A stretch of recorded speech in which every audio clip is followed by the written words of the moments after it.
Hey guys, I'm Jackie Talbott with NGN at GDC 2016, and I'm here with my friend Max Scoville, host at IGN. We just checked out Alt.Ctrl.GDC. This is the 3rd annual alternative controller exhibit.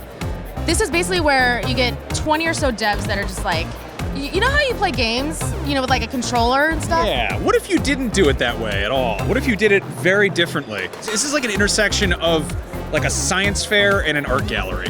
That's an amazing way to put it. This is the 3rd year they've done it. This year, some of the highlights include a co-op game where you control a ball by hugging pillows.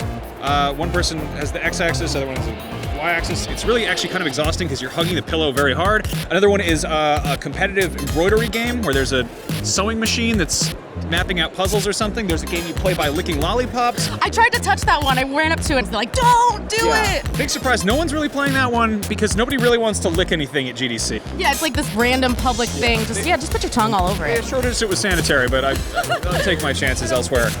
One that I really liked was called Suck My Rainbow, and it's a combination of unicorns and vacuum cleaners. Basically, it's a vacuum that thinks it's a unicorn, and unicorns, of course, eat rainbows, so it flashes a light on top that is a certain color, and then you have this hose extension, and you have to find that color somewhere in your surroundings and then suck it up. There's so much weird stuff. Which would you say is your favorite?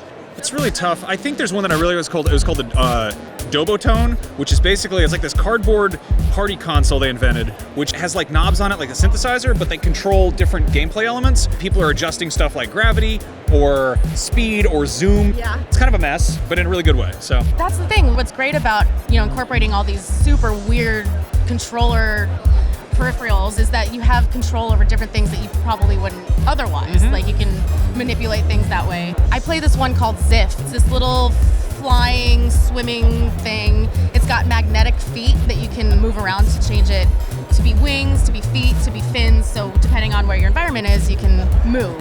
Yeah. No, that's kind of always the big surprise here is that these things actually do work, and a lot of times they're really fun.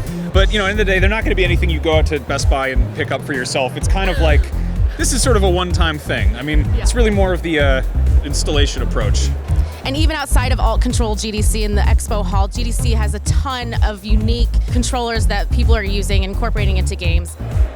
Well, thanks, Max, for looking at all these weird controllers with me. There's some real weird controllers. Anytime, Jackie. Anytime. And thank you guys for watching. Be sure to subscribe to NGN for more content coming soon.